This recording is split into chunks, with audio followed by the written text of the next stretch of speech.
안녕하세요. 광주대학교 총장 김동진입니다. 광주대학교는 조국의 통일과 부강을 이룰 수 있는 인재를 양성하는 것을 건화기념으로 하여 설립된 명문사학입니다. 광주대학교는 이러한 건화기념을 실천하기 위하여 통일교육센터를 설립하였고 통일과 나눔 재단의 지원을 받아 통일미래 준비사업을 운영하고 있습니다. 앞으로도 통일미래 준비사업 등 통일 관련 교육을 활성화하여 우리 학생들이 건화기념에 부합하는 우수한 인재가 될 수 있도록 아낌없는 노력과 지원을 하겠습니다. 감사합니다.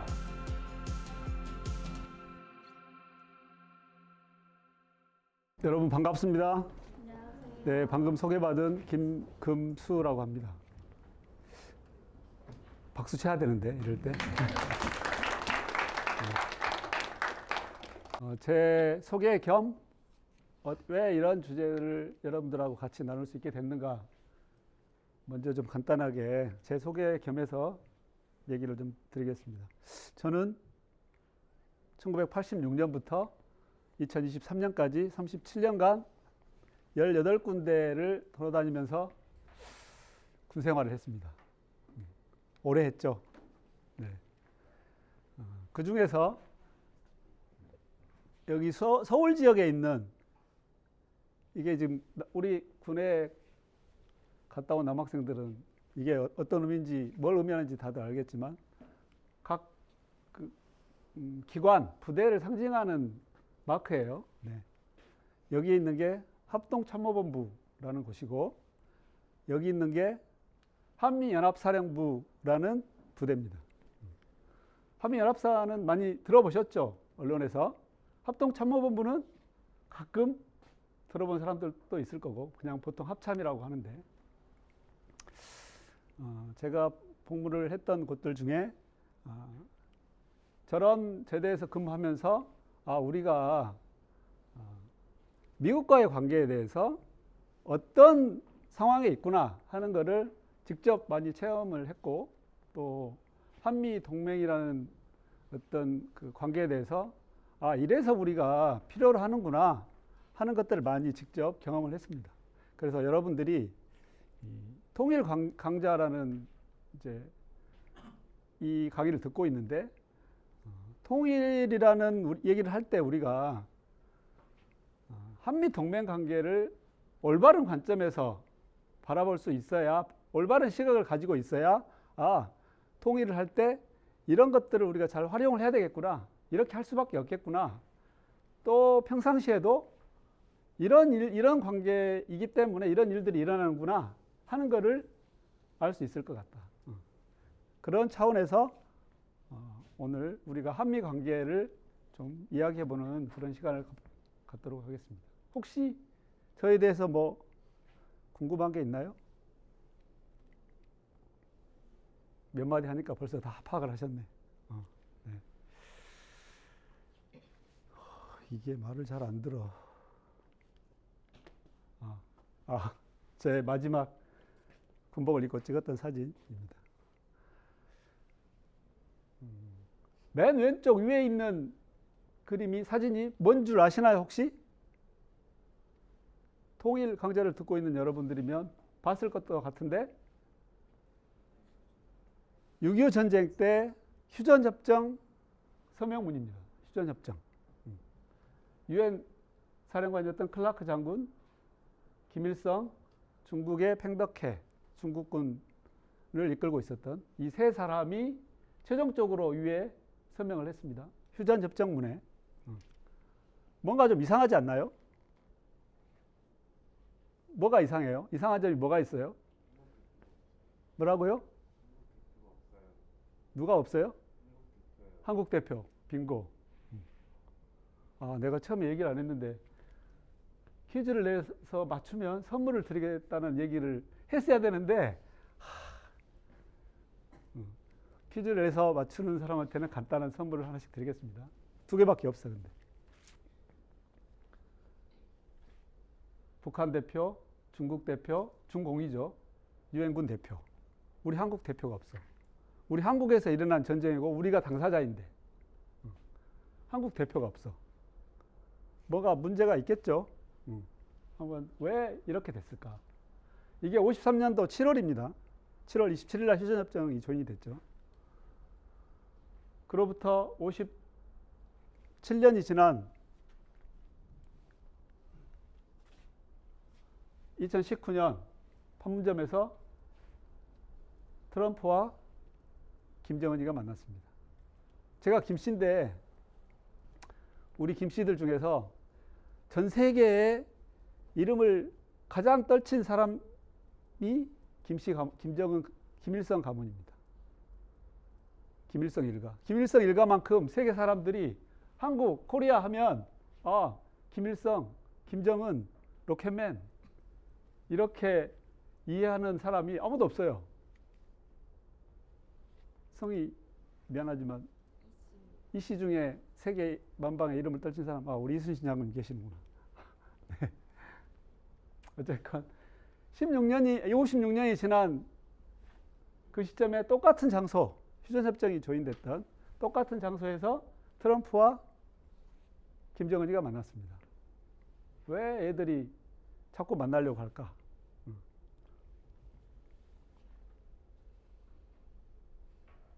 얘가 이렇게 말을 안 들어. 올해 10월에 노동당 창건, 북한이 노동당 창건 80주년 기념 열병식에서 공개했던 ICBM입니다. 화성 20형이라고. ICBM이 뭔 줄 아시죠? ICBM 인터컨티넨탈 발리스틱 미슬 해서 대륙간 탄도미사일. 대륙과 대륙을 넘어서 공격할 수 있는 미사일. 사거리가 15,000km로 추정하고 있습니다. 15,000km면 우리나라 여기 북한에서 쏘면 어디까지 갈까요? 갈 수 있을까요? 미국도 미국 서부, 이쪽 LA 쪽 서부, 동부에 있는 뉴욕, 워싱턴 거리가 어마어마하게 차이가 많이 납니다. 포틀랜드, 가까운 쪽 서부 쪽에 포틀랜드가 있는데 거기서 중부에 있는 텍사스 지역까지도 비행기 타면 4시간 가야 돼요. 이 화성 20형은 15,000km면 동부 지역을 넘어서 전 지역을 다 공격할 수 있는 거리가 됩니다. 이런 ICBM을 북한이 뭐하러 개발을 했을까? 우리 남한을, 대한민국을 공격하려면 사거리 500km만 돼도 충분한데 15,000km나 되는 미사일을 개발해서 이렇게 공개를 했어요. 왜 그랬을까?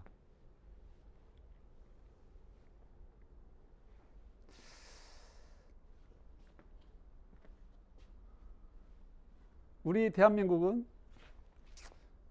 미국의 핵 능력을 필요로 합니다. 반면에 북한은 미국이 가지고 있는 능력이 두려워요. 대표적인 미국의 이 군사적 자산들을 보여드리고 있는 건데, 같은 한반도에 살면서 우리는 필요로 하는데 북한은 왜 저렇게 미국을 두려워할까? 이게 문제인지 저게 문제인지 모르겠네.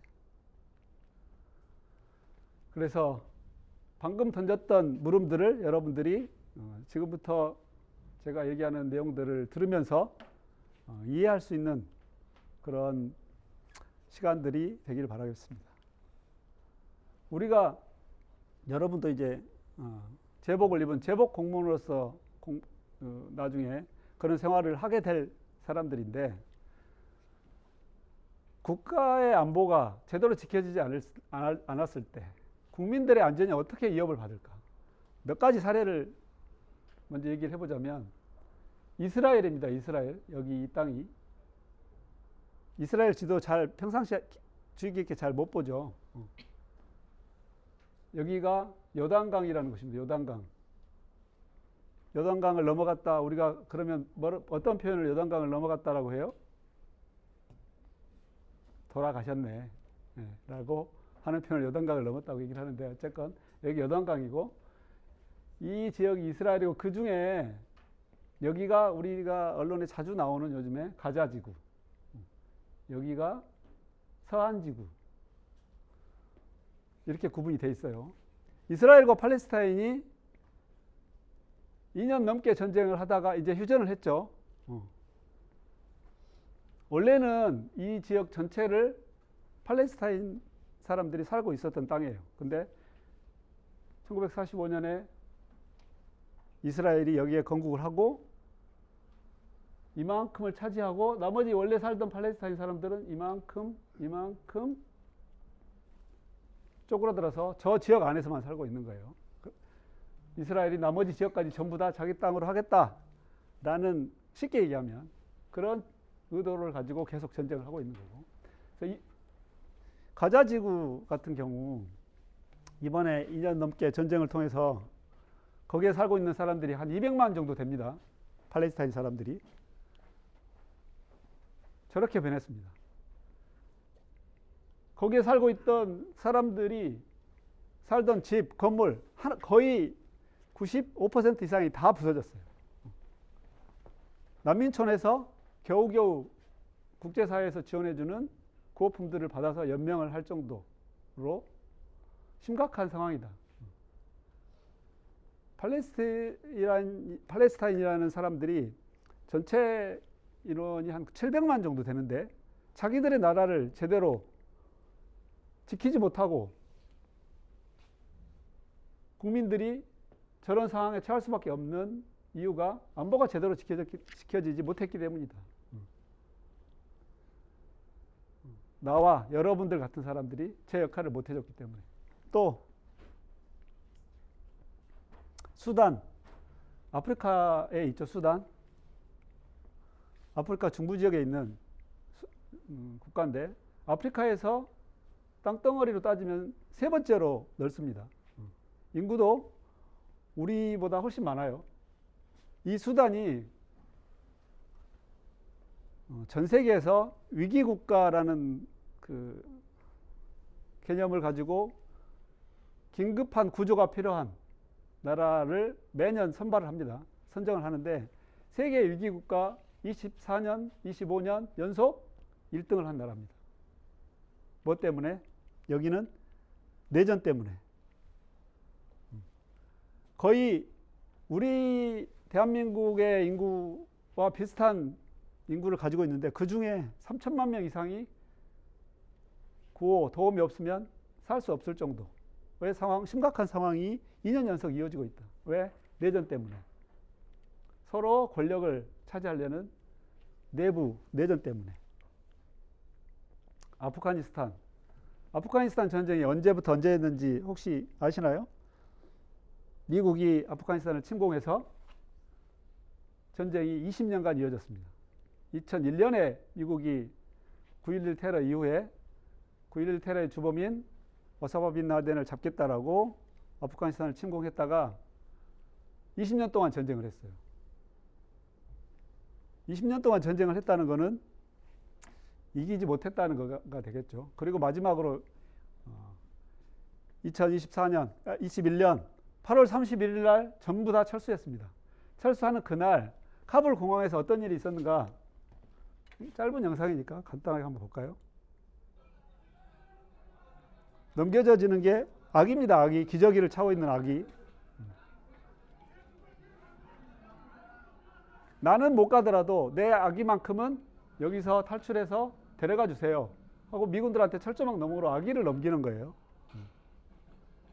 그리고 공항으로 탈출하려는 사람들을 탈출 못하게 반군들이 총격을 가하고 그런 상황들이 연출이 되고 있습니다.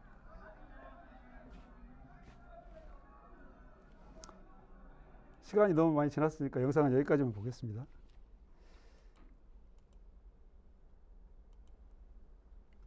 우리가 국가의 안보라고 하면 안보가 어떻게 위협을 받느냐? 내부에서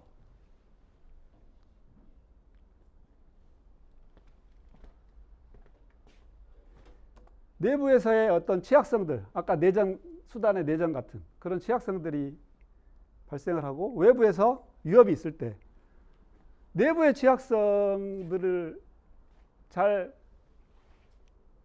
해소할 수 있는 역할을 하는 사람들이, 가장 중요한 역할을 하는 사람들이 누굴까요? 치안을 담당한다든지 질서를 유지한다든지 하는 것을 담당하는 게 바로 나중에 여러분들이 해야 될 일이겠죠. 외부의 위협으로부터는 누가 주로 군인들이 해야 되겠죠. 저와 여러분들이 담당해야 될 일들을 제대로 못하게 되면 좀 전에 우리가 봤던 것과 같은 그런 일들을 우리 국민들이, 여러분의 가족들이, 엄마, 아버지, 형, 동생이 겪을 수 있다.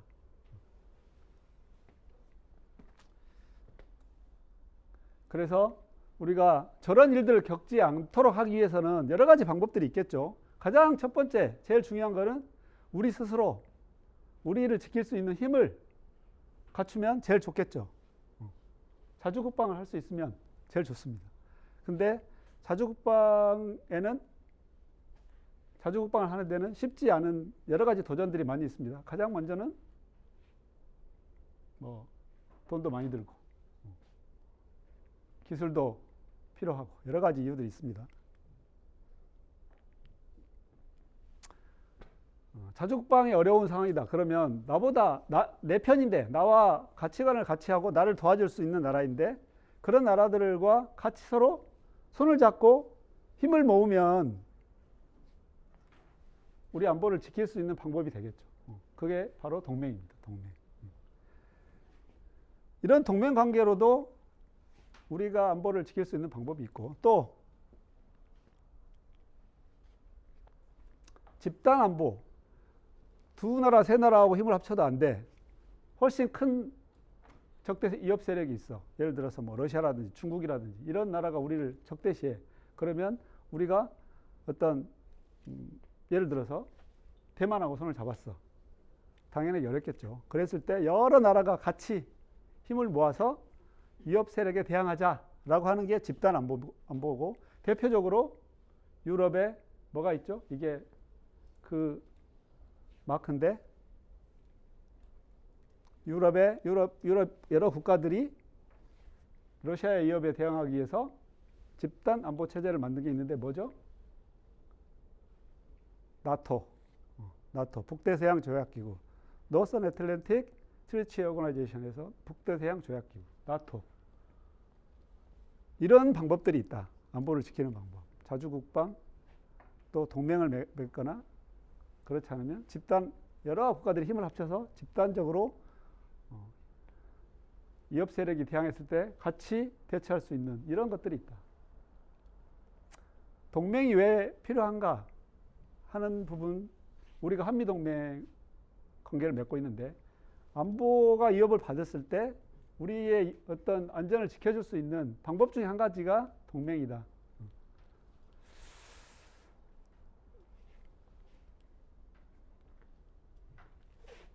오늘 이거 되게 안 되네. 그래서 동맹이 그러면 어떤 건가? 동맹이. 이론적인 부분을 좀 먼저 잠깐 얘기를 할게요. 동맹은 A와 B라는 국가가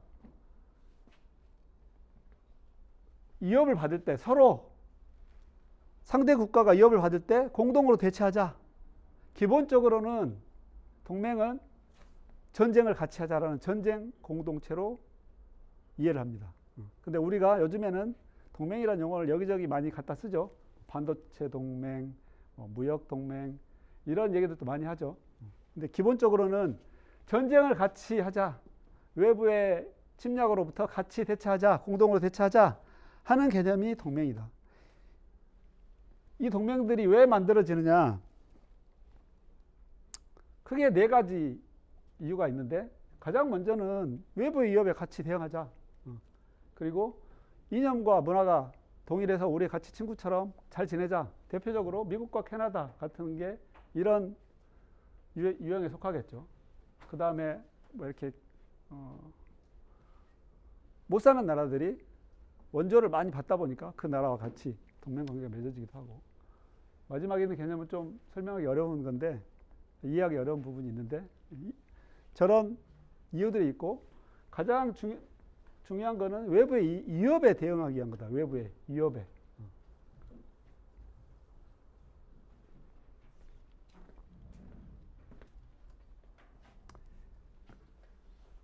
동맹이 어떤 목적을, 전쟁 공동체라 그랬죠. 동맹이 만들어지는 목적 중에 가장 첫 번째가, 이 월츠라는 학자는 이런 얘기까지 했습니다. 군사적 패배라는 지옥을 피하기 위해서는 악마와도 손을 잡을 수 있다.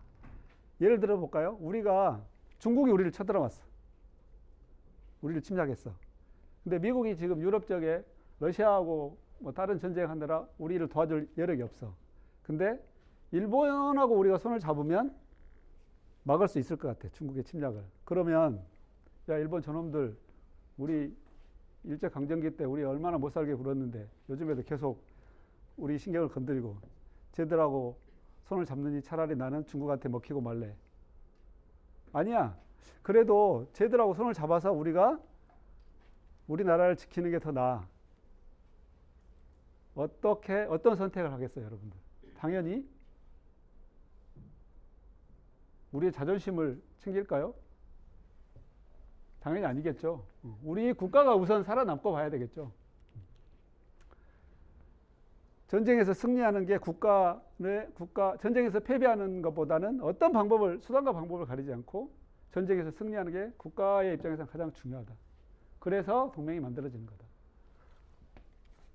또 패권 안정, 이런 미국 같은 경우 자기들이 패권을 유지하고 있는데 중국이 도전을 해와. 그걸 막기 위해서 뭐 인도, 호주 이런 나라들하고 동맹을 맺기도 하죠. 우리나라 입장에서 미국하고 동맹을 맺은 목적 중에 가장 중요한 거는 첫 번째, 위협에 대응하기 위한 거, 전쟁에 승리하기 위한 거. 그리고 세 번째, 효율적인 국방을 추진하기 위한 거. 좀 전에 우리가 자주국방을 얘기를 했는데 자주국방을 하는데 돈이 많이 들 거라 그랬죠. 동맹을 통해서 같이 힘을 합쳐서 거기로부터 절약되는 국방에 들어가는 비용을 절약해서 경제 발전에 투자하고 그러다 보면 국력이 신장하고 그 신장된 국력으로 인해서 국방력을 강화할 수 있는 힘이 생긴다. 효율적으로 국방을 추진하겠다라는 목적이 중요한 이유 중에 하나다. 우리가 미국하고 동맹 관계를 맺는 네 가지가 있는데 그 두 가지가 중요하다는 거고요. 동맹은 어떤 요소들로 구성이 되어 있느냐. 가장 먼저는 우리 두 국가가 서로 동맹을 맺자라고 약속을 해야 되겠죠. 그게 바로 첫 번째 조약입니다. 조약. 우리나라는 미국과 무슨 조약을 맺었죠? 한미 상호 방위 조약. 네. 한미 상호 방위 조약을 맺었고요.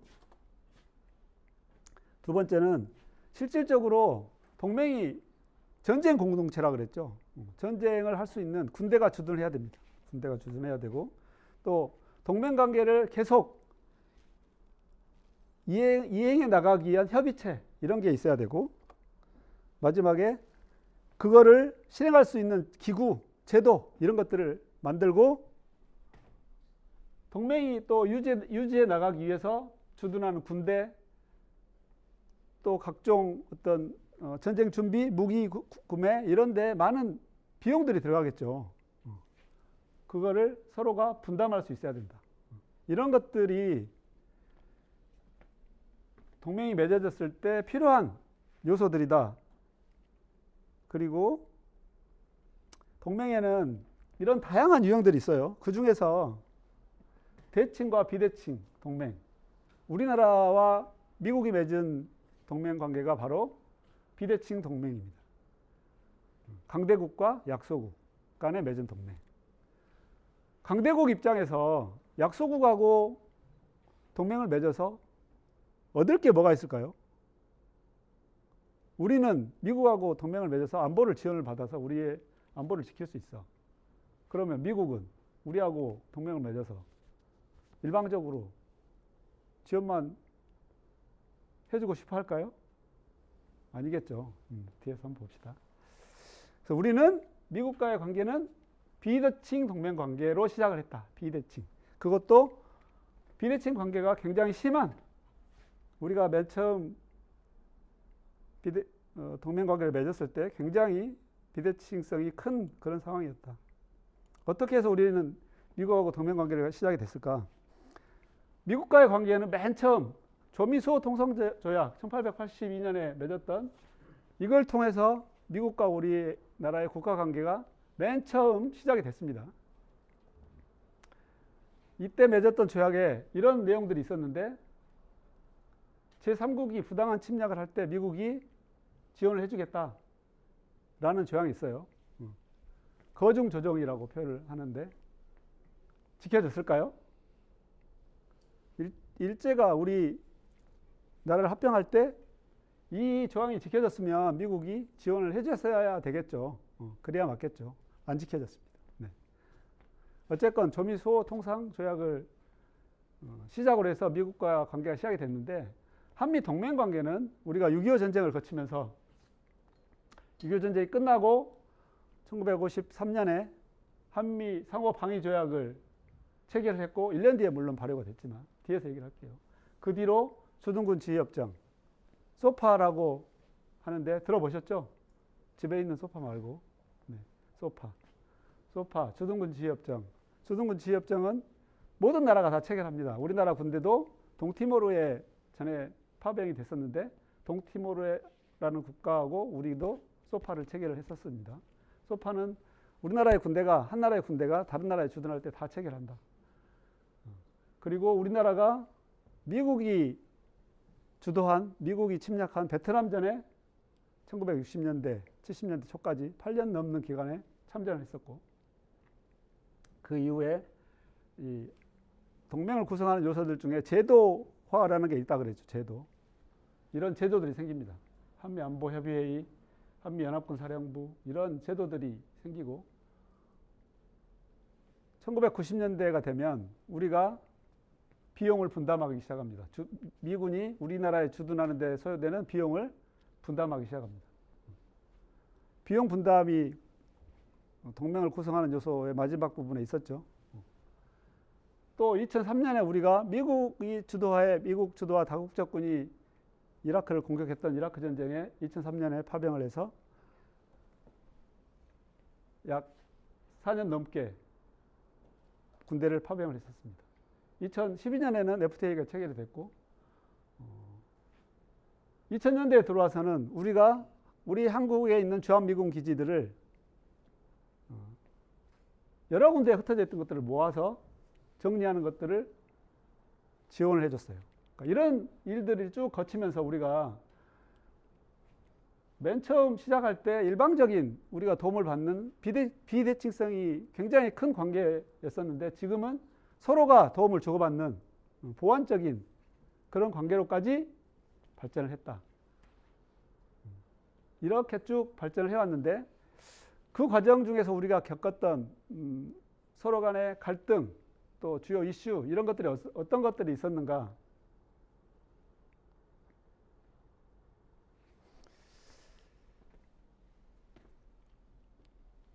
아까 이건 설명을 했었죠.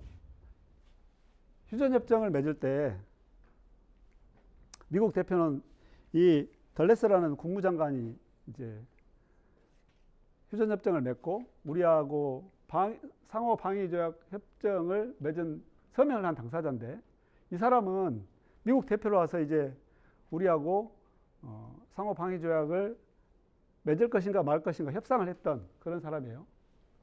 한번 생각해 보세요, 여러분들이. 휴전을 했어. 휴전을 해야 돼. 근데 뭔가 우리나라가 참여를 안 했다 그랬죠. 휴전 협상에. 왜 참여를 안 했느냐? 왜 서명을 못 했느냐? 당연히 반대를 했으니까 서명을 안 했겠죠. 이승만 정부는 북진 통일을 주장하면서 절대 우리는 휴전에 서명할 수 없다. 동의할 수 없다. 하고 끝까지 고집을 부렸습니다. 그래서 미국 입장에서 우리 한국이 휴전협정을 받아들일 수 있는 뭔가 당근을 제시를 해줬어야 되겠죠. 우리가 너희 안보 지원 보장해 줄게. 그런 의도를 가지고 우리가 먼저 요구를 하기도 했고 안전보장을 해줄 수 있는 조약을 체결해 달라. 그걸 안 하면 우리 휴전협정 동의할 수 없다. 우리가 먼저 강력하게 요구를 했죠. 반면에 미국 입장에서는 휴전협정은 체결해야 되겠는데 한국이 저렇게 강력하게 반대를 하니까 할 수 없이 우리가 요구하는 거를 들어준 겁니다. 덜레스 같은 사람은 정말 하기 싫었다.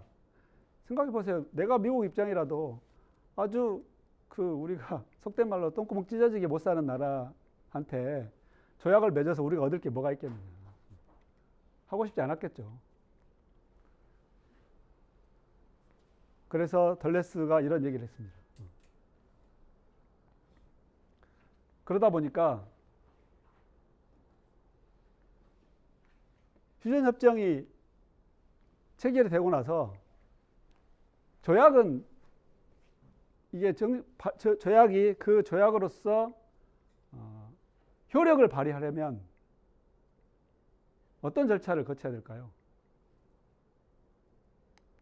각 국가 대표들이 모여서 우리 이렇게 서로 조약을 맺자라고 해서 도장을 쾅쾅 찍었어.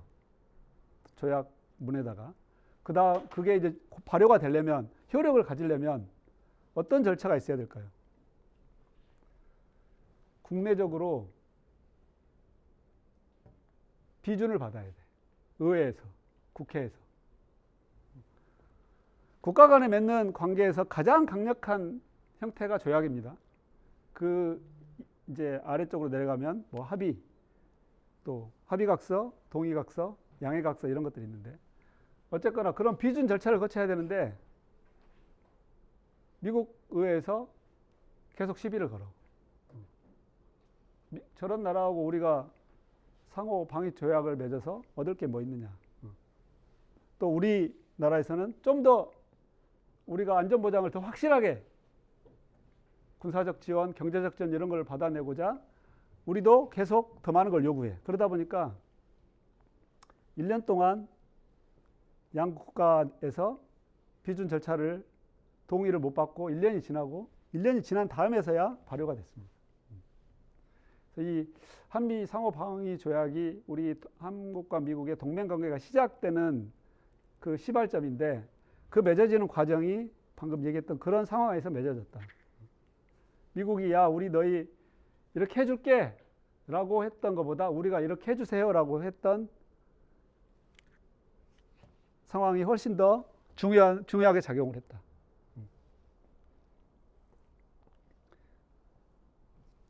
한미 상호 방위 조약을 보면 이렇게 되어 있습니다. 주요 내용들인데 그 중에 이 3조를 보면 이런 내용이 있어요. 공통한 위험에 대처하기 위해 각자의 헌법상의 수속에 따라 행동한다. 무슨 의미일까요? 외부에서 우리가 침략을 받았어. 그러면 미국이 도와줘야 되는데 어떤 절차를 거쳐서 각자의 헌법상의 수속에 따라. 모든 나라는 군대를 외국에 파병을 하려면 의회 동의가 있어야 됩니다. 국회 동의가 있어야 돼요. 그 동의 절차를 거쳐서 행동한다라는 의미입니다. 무조건 북한이 우리를 공격하면, 중국이 우리를 공격하면 미국이 무조건 참전한다. 그렇지 않아요. 미국 의회에서 안 돼 하면은 올 수 없습니다. 우리와 상호 방위 조약을 맺고 있는 여러 어떤 그 나라들과 비교를 해보면 아까 집단 안보를 맺어서 안보를 확보한다 그랬죠. 여러 가지 방법 중에 나토라는 게 그런 집단 안보 체제였는데, 나토 지금 러시아 우크라이나 전쟁에서 우크라이나를 계속 지원하고 있는 게 나토죠. 나토 32개 국가가 회원국으로 되어 있는데, 나토는 나토 조약 5조에 어떤 내용이냐면, 한 국가가 침략을 받으면 나머지 모든 국가도 자국이 침략을 받은 것으로 간주해서 대응한다. 이렇게 돼 있어요. 무조건 참전해서 같이 도와준다는 거죠. 북한이 중국과 맺고 있는 북중 우호 동맹조약, 여기에도 제2조에 보면 북한이 침략을 받으면, 그러니까 한 국가가 침략을 받으면 군사적으로 바로 지원해 준다라는 내용이 포함되어 있습니다. 그런 거하고 비교해 보면 굉장히 좀 관계가 더 느슨하죠. 우리 한미 상호 방위 조약이. 그럼에도 불구하고 이런 조약 내용에도 불구하고 미군이 곧바로 북한이 침공을 하면 올 수 있을까요? 대응을 할 수 있을까요? 군사적으로? 이렇게 돼 있는데, 그러면 미국 의회에서 계속 동의를 안 해주면 우리는 우리 힘만으로 북한의 어떤 침략에 대응을 해야 될까요? 그걸 보완하기 위해서 미군이 주둔하고 있는 겁니다. 미군이 주둔하고 있는 이제는 지금 옮겨서 평택에 기지가 있지만 예전에 용산에 있었죠. 주한미군 기지. 거기는 미국 땅으로 간주됩니다. 그 안에서의 어떤 그 범법 행위나 이런 것들은 다 미국 법의 적용을 받습니다. 미군이 주둔하고 있기 때문에 북한이 공격했을 경우 미국이 침공을 받는 것과 똑같은 이유가 되는 겁니다. 똑같은 상황이 되는 겁니다. 그래서 바로 미군이 개입할 수 있는 근거가 되는 거죠. 이런 조항에도 불구하고 그런 상황이기 때문에 미군이 바로 개입할 수 있다. 주둔군 지휘협정 소파를 체결한다 그랬죠. 소파. 우리는 소파를 1966년에 체결했습니다. 미군이 우리나라에 들어온 건 언제예요? 언제 들어왔어요? 6.25 전쟁 때 전쟁 나자마자 바로 유엔군의 일원으로 들어왔죠. 그러면 이 소파를 바로 체결해야 되는데 1966년에서야 체결을 했어. 우리가 상호방위 조약, 그 다음에 이 소파, 이 두 가지가 동맹을 견고하게 하는 동맹의 기본이 되는 두 가지 쌍두마차라고 합니다. 두 가지 규범적. 그럼에도 불구하고 11년이나 13년이나 지날 때까지 소파를 체결하지 못했다. 왜? 미군이 체결하고 싶지 않아요. 소파는 어떤 내용이냐면 우리 한국에 주둔하는 외국의 군대, 그 가족, 또 거기에 일하는 사람들에 관해서 누가 형사 관할권, 법률 관할권 이런 것들을 누가 가질 것이냐. 그러니까 쉽게 얘기하면 주한미군이 범죄를 저질렀을 때 우리 법으로 처벌할 것이냐 아니면 미국 법으로 처벌할 것이냐. 그 다음에 어떤 사고를 냈을 때 관련되는 손해배상을 우리가 해야 될 것이냐 그 사람들이 해야 될 것이냐 이런 국민 생활과 직결되는 문제들을 다루고 있는 게 이 소파입니다.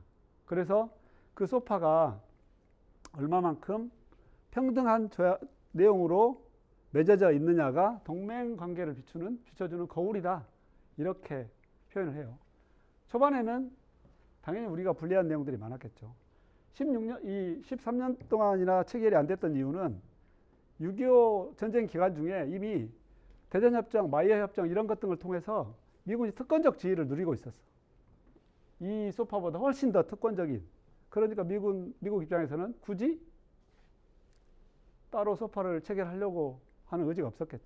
어쨌거나 이것도 이 소파를 체결할 때 우리가 베트남전에 참전하겠다 등등 우리한테 조금 유리한 상황이 전개된 정치적으로 그런 상황 하에서 체결이 가능했었다. 소파. 우리 1990년대 이후에 이 서로 불공정하다 우리가 일방적으로 불리한 내용들이 많다 하는 것 때문에 개정해라 하는 반미 시위가 굉장히 많이 있었어요. 그래서 그 이후에 91년, 2001년 두 번에 걸쳐서 개정이 됐습니다. 지금은 많이 이제 완화가 돼서 거의 서로가 동등한 입장에서 많이들 다루고 있어요. 제도화가 필요하다고 했는데 아까 동맹 요소 중에 한미안보협의회 SCM이라고 하는데 1968년부터 시작이 됐고 그 하위에 있는 이 SCM에서 결정한 사항들을 실행할 군사적 내용들을 실행할 한미군사위원회는 1978년부터 시작이 돼서 현재까지 쭉 이어지고 있습니다. 이런 것들이 제도화된 동맹을 관리하기 위해서 동맹을 맺으면서 이런 일을 하자라고 했던 것들을 실행할 수 있는 기구들이 만들어진 게 이런 것들이다. SCM, 국방장관들끼리 해야 하는 거고 양국 합참의장들 간의 군사적인 문제를 논의하는 MCM 이런 것들이 만들어져서 계속 유지가 되고 있다. 또 실제 군사적으로 실행할 한미연합사령부가 1978년에 창설이 됐고 용산에서 계속 유지가 되다가 지금은 평택으로 이전을 했습니다. 2022년에.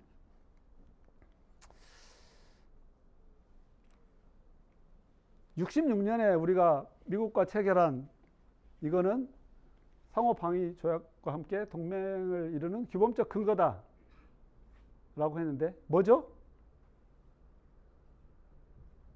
뭐가? 동맹을 이루는 규범적 근거 두 가지 한미 상호 조약하고 또 하나 뭐다?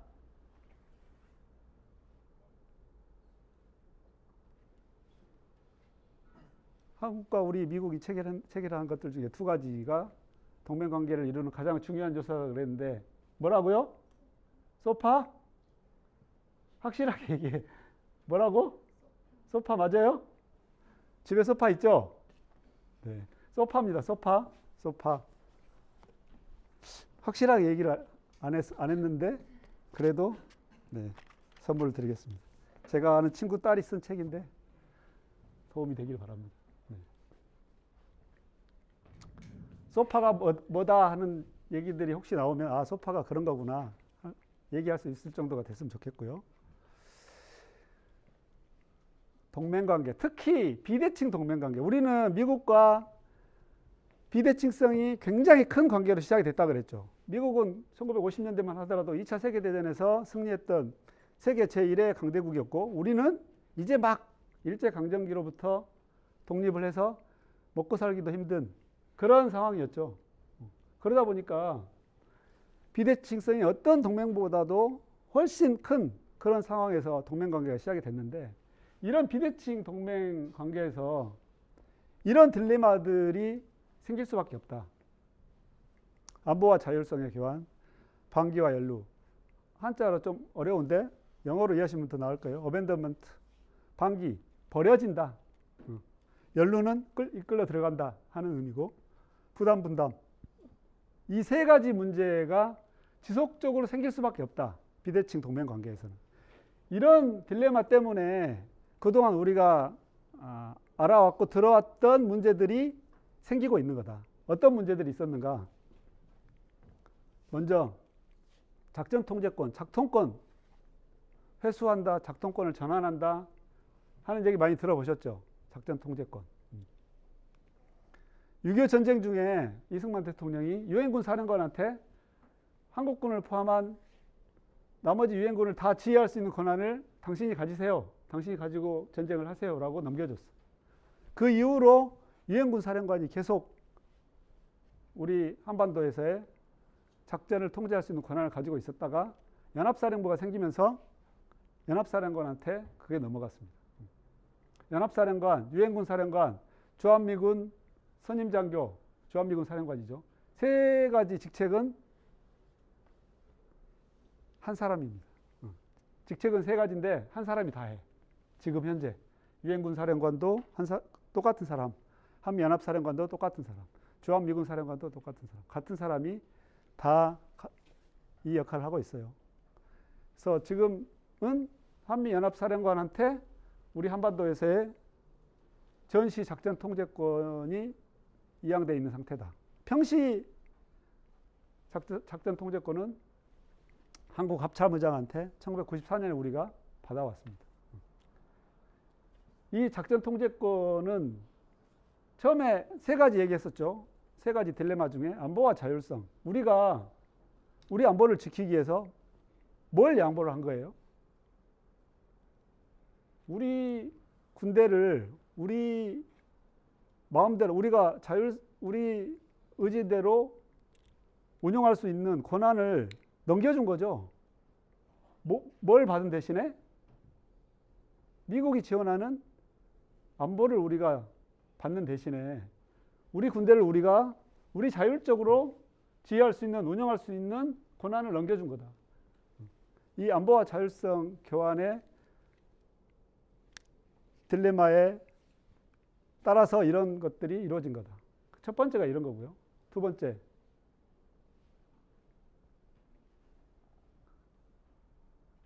작전 통제권 전환에 대해서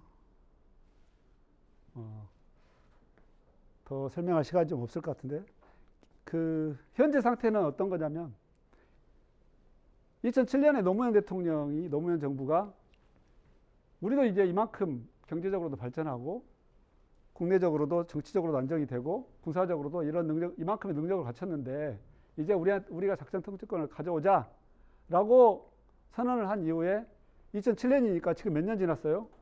16년이 지났는데 아직도 못 가져오고 있습니다. 현재 단계는 뭐 이런 절차들을 거치는데 우리 한국군이 미군 없이도 실제 한반도에서의 어떤 전쟁이 일어났을 때 제대로 전쟁을 수행할 수 있는 능력이 있느냐 없느냐를 검증을 하고 있어요.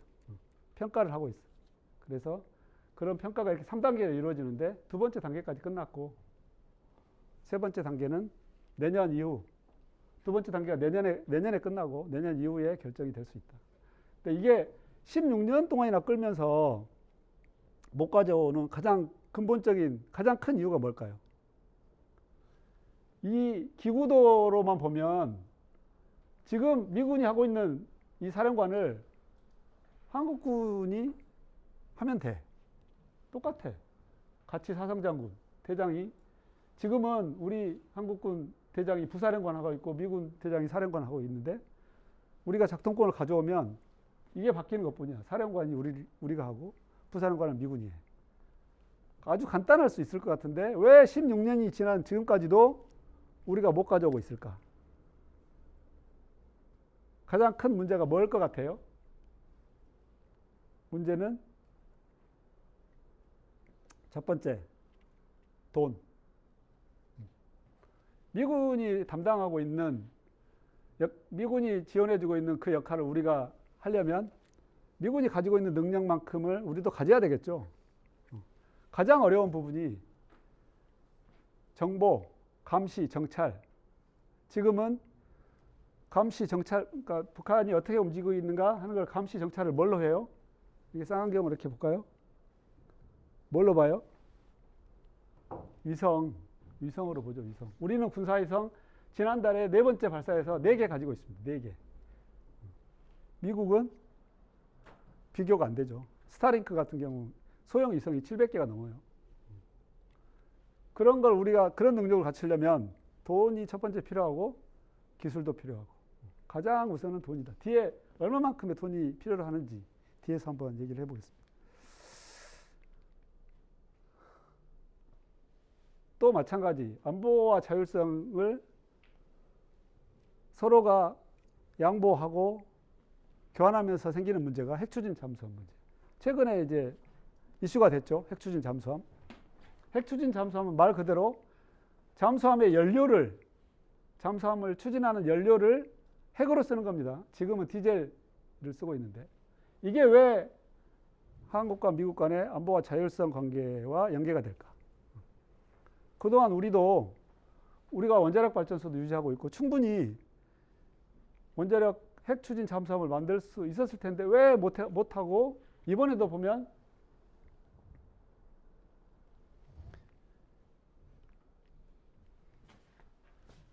미국이 승인해줬다. 우리 핵 추진 잠수함을 우리가 만들 수 있도록 승인해줬다.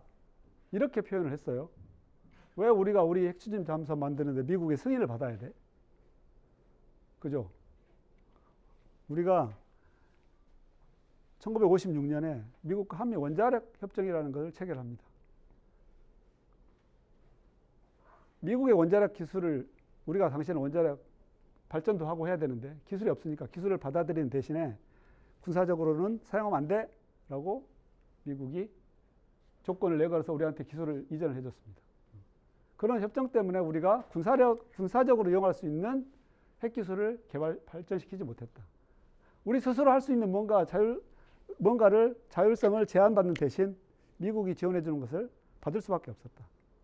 근데 지금 이게 가능하게 된 이유, 우리가 경제적으로 세계 12강대국 반열 안에 올라가고 비대칭성이 한미 동맹 간의 비대칭성이 현저하게 완화가 됐다 그랬죠. 그러다 보니까 이런 안보 자율성을 서로 주고받는 그런 관계보다 서로 도움을 주고받는 관계로 그 동맹 간의 위상이 달라졌기 때문에 이런 일도 지금은 가능하게 됐다는 겁니다. 지금 우리나라는 여기에 나와 있는 게 최신의 잠수함인데 장보고 3급 3,500톤쯤 됩니다. 미군이 가지고 있는 가장 큰 잠수함은 18,000톤, 우리보다 한 6배 정도 큰 잠수함이죠. 핵추진 잠수함이 왜 중요한가? 왜 이렇게 놀란 잠수함 하나 만드는 거를 국가적으로 서로 승인해주고 또 중국, 미국은 핵 도미노 현상이 일어날 수 있다라고 서로 위협적인 그런 수사를 할 정도까지 중요한 무기인가? 그렇기 때문에 그러겠죠.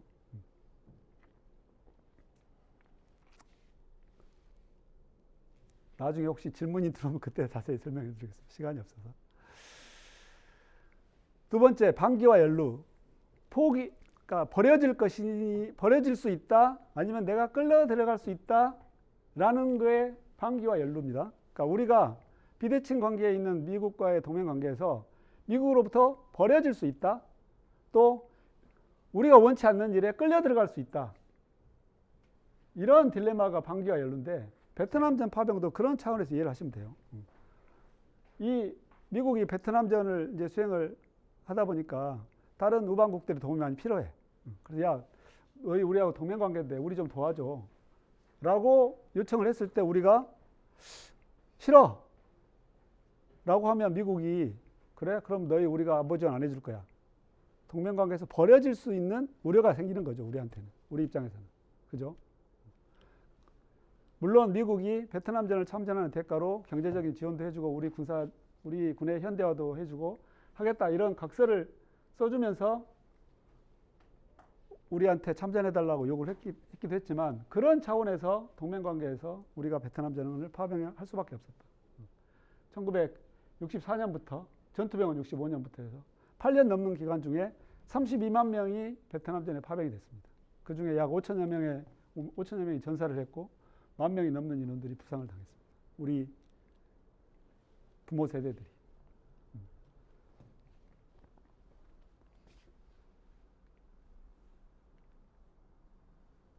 이라크 파병도 마찬가지입니다. 미국이 이라크를 침공했을 때 2003년인데 UN 안보리의 동의를 받지 않았어. 결의 없이 미국의 의지를 가지고 미국의 견해에 동조하는 국가들 모아서 다국적군을 편성해서 이라크를 공격했습니다. 보다 더 많은 한 국가라도 더 자기들을 지원하면 어떤 정당성을 확보할 수 있겠죠. 미국 입장에서. 우리한테 파병해달라. 계속 요구를 해서 우리도 2004년 그때 우리 정부는 어떤 정부였죠? 여러분들이 어릴 때였구나. 노무현 정부 때. 자이툰 사단을 파병을 해서 약 4년 동안 8천여 명이 파병이 됐었습니다. 이라크의 아르빌이라는 지역에 파병이 됐었는데 우리가 이라크 파병을 가서 어떤 역할을 했을까요? 전투에 참여해서 이라크하고 용감히 싸웠을까요? 그랬으면 부상 사망자도 많이 생기고 했겠죠. 우리 국민들이 또 엄청 반대도 많이 했을 거고. 전쟁이 거의 끝나고 평화 유지, 재건 이런 임무를 수행했습니다. 그래서 여기 가가지고 이렇게 태권도 교육도 시켜주고 학교도 지어주고 의료 지원도 해주고 치안 유지하고 이런 역할을 했습니다. 그러니까 전투 임무에는 빠졌죠. 그래도 어쨌건 이런 동맹국 간에 서로 가지게 되는 그런 딜레마 때문에 파병이 된 원인도 크다. 세 번째 딜레마, 부담 분담의 문제인데 누가 동맹관계를 유지하는 데 드는 비용을 누가 부담할 것이냐. 처음에는 당연히 우리는 돈도 없고 미국이 잘 살고 하니까 미군이 당연히 다 동맹관계를 유지하는 데 필요한 비용을 다 부담을 했겠죠.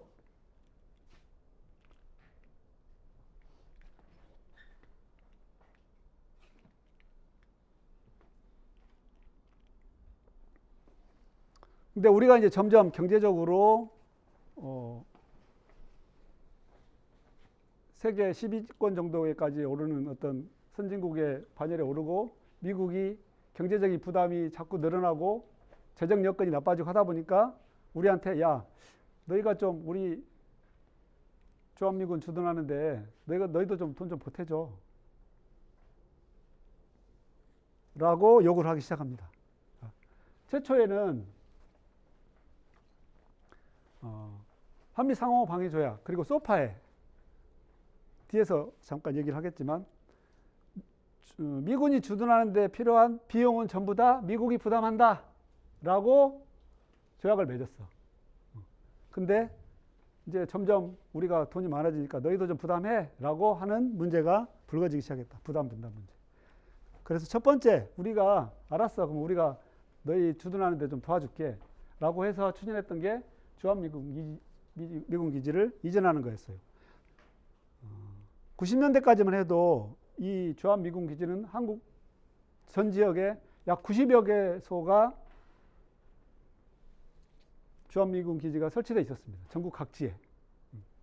그러다 보니까 어떤 문제들이 생겼겠어요? 도심 지역에 대부분 또 많았어요. 뭐 춘천 같은 경우 도심 한가운데 있었고, 대표적으로 서울에 어디에 있었어요? 주한미군 기지가? 어디? 서울에. 의정부도 있었고 물론. 서울은 어디에 있었어요? 용산이 지도를 놓고 한번 보세요. 서울의 가장 중심부입니다. 한복판. 거기에 외국군의 군대가 딱 들어와서 버티고 있어. 우리 민족의 어떻게 보면 자존심의 문제일 수도 있고, 또 각 도시 같은 경우는 도시 중앙 지역에 주한미군 기지가 노른자의 땅에 딱 버티고 있어. 왜냐하면 1950년대, 60년대에 생긴 것들이니까. 그러면 도시가 발전해 나가는데 큰 걸림돌들이 돼. 또 미군들이 외출해방 나와가지고 막 말썽 일으키고, 도시 발전도 안 돼. 국민들이 불편해. 이런 것도 이제 우리 국가 입장에서는 해소할 수 있는 그런 계기가 됐겠죠. 어쨌건 이 전국에 퍼져 있던 이 주한미군 기지를 평택, 대구 옆에 있는 외관 두 지역으로 다 모으는 사업을 우리가 우리 돈을 들여서 추진을 해줬습니다. 돈이 많이 들었겠죠. 우리 돈이. 이 용산기지 이전하는 저것만 해도 거의 10조 가까운 돈을 우리가 지원을 해줬습니다.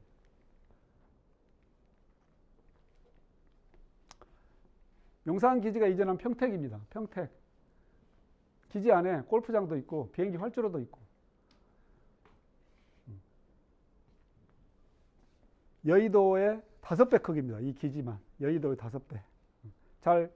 여의도 하면 얼마나, 여의도의 5배면 어느 정도일까 감이 잘 안 오죠. 미국의 대통령이 오면 항상 여기 활주로에 내립니다. 다른 공항 안 써요. 여기에 내립니다. 이 실제 모습을 보면 이렇습니다. 어마어마한 규모의 기지를 우리가 10조 가까운 돈을 들여서 만들고 전국 각지에 있는 부대들을 다 이쪽으로 이전하겠다. 그 다음에 또 부담 분담 문제 중에 이제 지난 정부 때 이슈화가 많이 됐던 방위비 분담 문제. 주한미군이 주둔하면 여러 가지 돈이 많이 들겠죠. 시설도 있어야 되고, 토지도 있어야 되고, 먹고 자고 쓰는 뭐 도로도 있어야 되고, 거기에 소요되는 비용을 서로 좀 나누자라는 건데, 이게 아까 얘기했던 것처럼 처음에는 미군이 다 자기들이 부담하겠다라고 조약에까지 명시를 했는데, 그 이후에 1970년대 후반부터 90년대까지 계속 야 너희가 좀 더 부담해 라고 하다가 결국은 1991년에 방위비 분담 협정이라는 걸 체결해서 그때부터 우리가 매년 필요한 돈을 미군한테 지원을 해주고 있다. 이걸로 해야 돼. 근데 방위비 분담 협정을 우리가 특별협정이라고 해요. 특별협정이라고 하는 이유는 좀 전에 얘기한 것처럼 한미 상호 방위 조약 그리고 소파에 보면 미군이 다 부담한다고 돼 있어. 주한미군의 주둔에 따라서 필요한 모든 경비를 미국이 부담한다. 이렇게 돼 있어. 근데 자꾸 돈을 달라고 하잖아요. 무슨 근거로? 근거가 없잖아. 그래서 특별협정을 맺은 거예요. 특별협정. 그래서 이 방위비 분담 협정을 우리가 특별협정이라고 부른다. SMA라고 부른다. 91년부터 우리가 매년 미군한테 부담해주고 있는 비용들입니다. 올해를 기준으로 하면 약 1조 3천억 정도를 주한미군이 주둔하는데 필요한 비용을 우리가 지원을 해줬다. 내년부터 점점 더 늘어나겠죠. 얼마 전에 또 발표가 됐던 이 관세 안보 협상, 팩트시트라는 그 형태로 설명문이라는 형태로 발표가 됐는데, 그 중에 안보와 관련해서 한미 양국이 합의했던 사항, 우리 국방비를 3.5%까지 증액하겠다. 우리가 현재는 약 2.3%가 좀 넘어요, 우리 GDP에. 근데 그거를 우리가 3.5%까지 증액하겠다.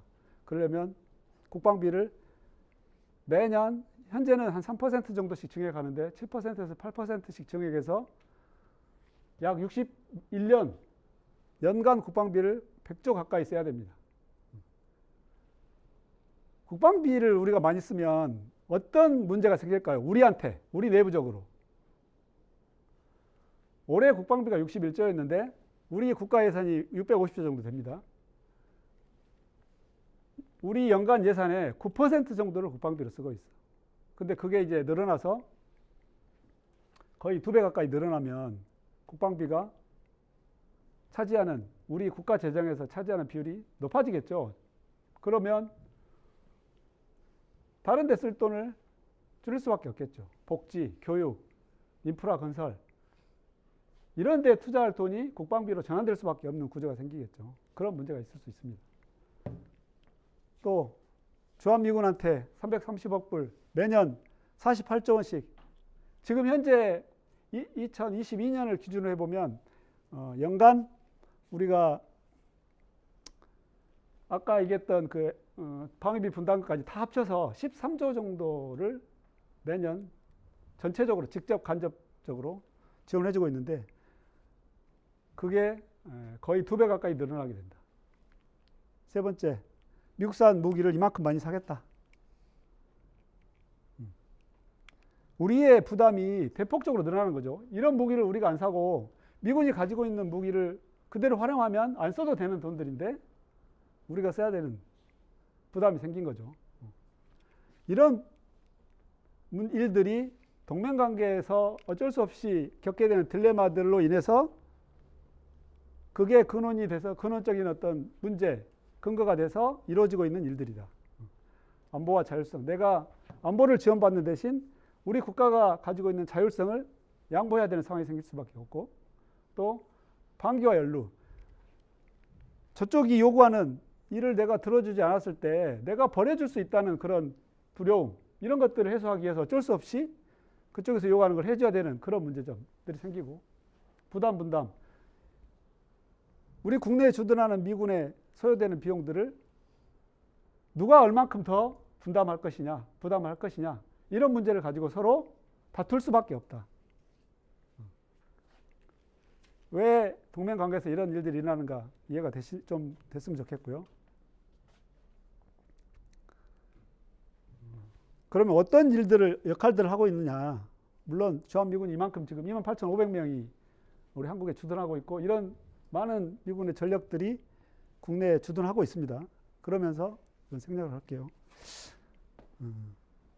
전 세계에서 최초로 한미가 합쳐서 사단을 만든 게 한미연합사단인데 2015년에 만들어지기도 했습니다. 매년 이런 연합훈련을 통해서 전반기 한 번, 후반기 한 번 연합훈련을 통해서 우리가 준비태세를, 북한의 침략에 대해서 준비태세를 유지를 하고 있고, 유사시 미군이 어느 정도 증원이 되도록 계획이 되어 있는가. 병력은 약 70만 명, 69만 명, 항공기, 함정이 이 정도로 유사시에 증원이 된다라고 계획이 되어 있고, 그 훈련을 한미가 매년 전반기 한 번, 후반기 한 번 훈련을 한다 그랬죠. 매년 전반기 때 이런 전력들이 미국에서 전개해 오는 훈련을 합니다. 전부 다 오는 건 아니죠, 물론. 뭐 지휘조만 오고 일부 전력만 오겠죠. 우리 대한민국이 가지고 있는 전투기가 한 500여 대 정도 됩니다. 500여 대. 그것도 뭐 성능이 나쁘지 않아요. 미군이 가지고 있는 오는 전투기가 2,000여 대가 옵니다. 어느 정도 규모가 증원되는지 좀 감이 오시나요? 증원 전략의 가치를 따지면, 비용으로 따졌을 때 어마어마한 돈이 됩니다. 이런 돈이 필요로 하는데 아까 전자권을 왜 빨리 못 가져오는가? 돈 문제 가장 크다 그랬죠. 우리가 주인이 돼서 작전을 통제하겠다라고 했을 때는 이런 전력들이 미군이 지원을 안 해주면 우리가 다 해야 되는 거죠. 그만큼의 능력을 갖춰야 할 수 있다는 거죠. 어마어마한 돈이 들 수밖에 없다. 그래서 그게 간단한 문제인 것 같지만 쉽게 이루어지지 않는다. 미 항모전투단이라고 통상 항공모함 한 척이 들어오면 항공모함만 우리가 생각을 하는데 거기에 따르는 전력들이 이만큼 된다.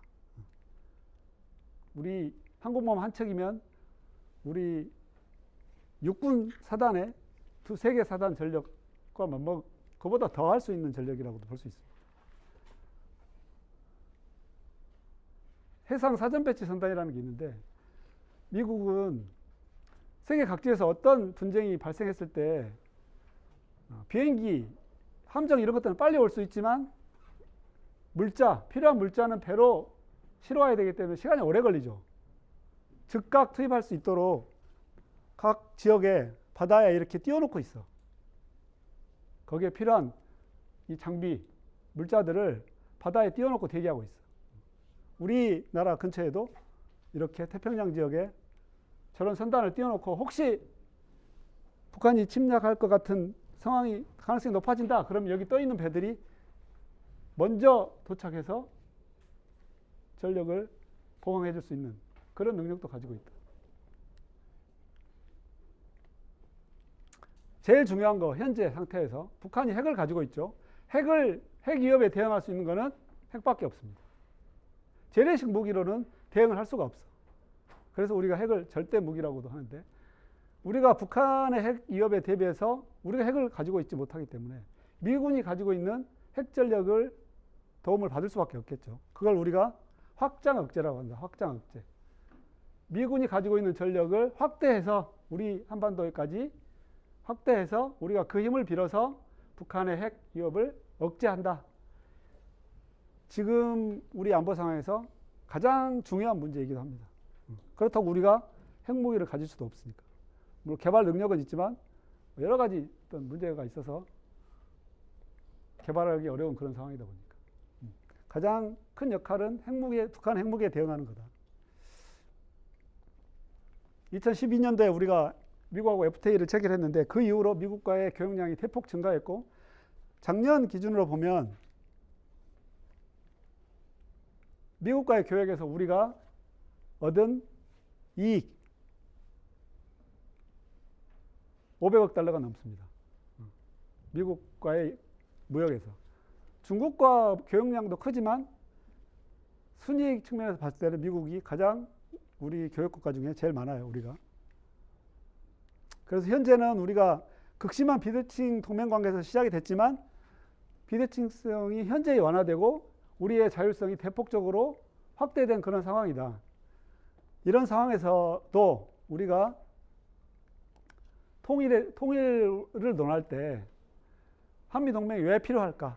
아까 첫 부분에 얘기했던 맨 처음 사진에 봤던 내용 기억하시나요? 휴전협정? 우리가 당사자로서 당사국으로서 서명을 못한 데서부터 여러 가지 문제점들이 대두가 됩니다. 북한 입장에서 우리 지난 문재인 정부에서 정전협정을 하자, 평화협정을 하자 자꾸 얘기를 했지만 북한 입장에서는 어떤 생각이 들겠어요? 야, 우리 너하고 약속한 것도 아닌데 왜 네가 그거를 이걸로 바꾸자고 해? 이걸로 바꾸자고 해? 라고 할 수 있겠죠. 자꾸 김정은이 트럼프를 만나려고 하는 이유. 미국은 유엔군 사령관이 대표로 휴전협정에 서명을 했죠. 휴전 당사국입니다. 우리는 당사국이 아니야. 그런 문제점들이 있다. 그럼에도 불구하고 우리가 한미 동맹 관계가 통일해서 어떤 역할들을 해줄까? 우리가 쭉 한미가 동맹 관계가 어떻게 시작이 됐고 어떤 서로 간의 갈등과 주요 이슈들이 전개가 되면서 발전해 왔다라는 걸 쭉 얘기를 해봤는데 통일을 얘기할 때 그럼 한미 동맹이 어떤 역할을 해줄 수 있을까? 통일 이전에는 방금 전에 얘기했던 것처럼 가장 현재 우리 안보에서 위협이 되는 북한 핵 문제를 억제해 줄 수 있는 힘을 북한이 가지고 있다. 북한이 아니고 미국이 그 역할을 제공해 주고 있다. 두 번째,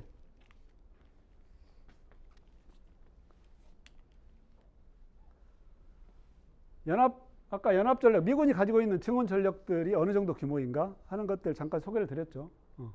그런 압도적인 어떤 우리가 그 군사력을 가지고 있는 상황에서 우리가 통일 논의를 힘을 가지고 할 수 있겠죠. 예를 들어서 우리가 북한이 가지고 있는 전력보다 훨씬 적어. 군사력이 힘이 약해. 그때 우리가 이렇게 하자 저렇게 하자 하면 북한이 콧방귀나 끼겠어요? 미국과 함께 우리가 행사할 수 있는 연합전력이 북한보다 압도적이기 때문에 우리가 우위에 서서 통일 문제라든지 이런 것들을 논할 수 있는 근거가 될 수 있다. 아까 또 자주국방 얘기했었죠. 미국과의 동맹관계를 맺음으로 인해서 우리가 재원을 절약할 수 있고 필요한 데 복지라든지 교육에 더 많이 쓸 수도 있고 궁극적으로는 또 통일 문제에서는 통일 재원도 확보할 수 있는 기반이 될 수 있다. 통일 비용이 생각보다 독일 사례를 보더라도 어마어마하게 돈이 많이 들어갑니다. 당장 한번 생각해 보세요. 북한의 그 열악한 인프라 우리가 다 새로 우리 돈으로 고속도로도 깔고 철도도 깔고 건물도 짓고 다 해야 될 거 아니에요. 그죠? 북한 보고 하라 할 수는 없고 북한 돈도 없고 그런 비용이 어마어마하게 많이 들어가는데 그런 준비들을 할 수 있는 근거가 될 수 있다. 통일 과정에서 통일이 되는 과정을 한번 생각을 해보면 어떤 상황이 됐을 때 통일이 되는 과정이라 할 수 있을까요? 뭐 전쟁이 났을 때가 될 수도 있을 거고 아니면 북한의 급변 사태 김정은이 갑자기 죽었다라든지 북한 내부에서 쿠데타가 일어났다든지 아니면 북한 주민들이 굶주림을 참지 못하고 더 이상 못 살겠다 갈아보자 하고 대규모 시위가 일어났다든지 이런 상황에서 정권이 불안정해지는 상황이 되면 되는 걸 급변 사태라고 하는데 그럴 때 이 급변 사태에 우리가 미국과 같이 한미동맹이 같이 공동으로 대응할 수 있다.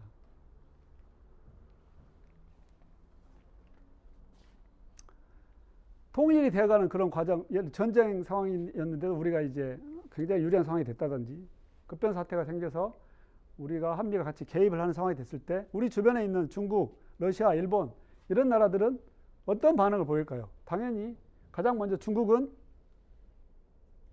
개입을 하겠죠.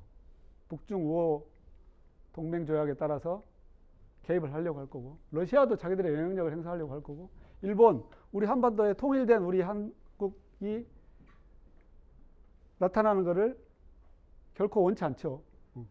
이런 나라들의 그런 그 행위들을 견제할 수 있는 힘을 제공해 줄 수 있다. 또 통일을 하려면 국제사회의 지지를 받아야 되고 뭐 세부적으로는 유엔 안보리라든지 유엔의 지지가 많이 필요한데 그런 국제기구에서 가장 큰 영향력을 행사할 수 있는 나라가 미국이죠. 그걸 우리를 지원해 줄 수 있는, 지지해 줄 수 있는 그런 역할을 미국이 우리 한미 동맹 관계가 해줄 수 있다. 마지막으로 통일 이후에 우리가 지역에서 평화와 안정을 유지하는 어떤 핵심 국가로서 역할을 하려면 우리 주변국들 한번 보세요. 중국, 러시아가 빠졌네. 일본, 러시아 이런 나라들이 우리가 비록 뭐 세계 12의 경제 대국이고 군사력으로 따지면 세계 5위네 어쩌네 뭐 이런 얘기를 하지만 우리보다 훨씬 큰 나라들이죠. 경제적인 부분에서나 군사적인 부분에서나 이런 나라들 틈 사이에서 우리가 이 동북아 지역에서 어떤 지역 평화 안정을 유지하는데 어떤 핵심적인 역할을 하겠다라고 하면 우리 스스로의 힘으로 하기에는 역부족일 수 있다. 그런 역할을 하는데 한미 동맹이 큰 지원을 담당해 줄 수 있다라고 할 수 있을 것입니다. 그래서 통일 과정에서도 통일 전에 그에 대한 준비, 통일을 해 나가는 과정, 그리고 통일 이후에 우리가 어떤 힘을 발휘하는 데 있어서 한미 동맹이 그런 역할을 해줄 수 있다. 지금까지 쭉 한미 동맹과 관련해서 여러 가지 얘기를 했는데 미국에 대해서 부정적인 시각을 가진 사람들이 많이 있습니다. 또 일본에 대해서 뭐 안 좋은 시각을 가진 사람들도 많이 있고. 근데 우리가 안보라는 담론, 또 통일이라는 어떤 이런 그 주제를 가지고 논할 때 정말 미국이 어떤 역할을 해줄 수 있을 것인가? 그 나라가 우리한테 정말 도움을 줄 수 있을 것인가? 없을 것인가? 이런 것들을 우리가 보다 균형된 시각을 가지고 바라볼 수 있어야 된다. 그러려면 이 안보에서 미국이 어떤 역할을 담당하고 있고 어떤 배경하에서 그러한 일들이 이루어지고 있다라는 것에 대한 이해를 해야 균형된 어떤 시각, 관점을 가질 수가 있겠죠.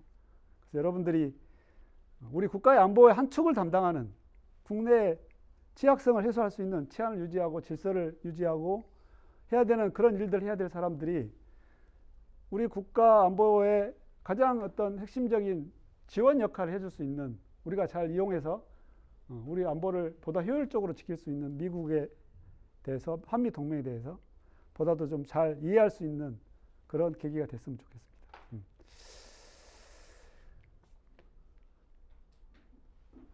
혹시 시간이 좀 되긴 했는데 강의 내용이라든지 아니면 뭐 다른 내용들도 좋습니다.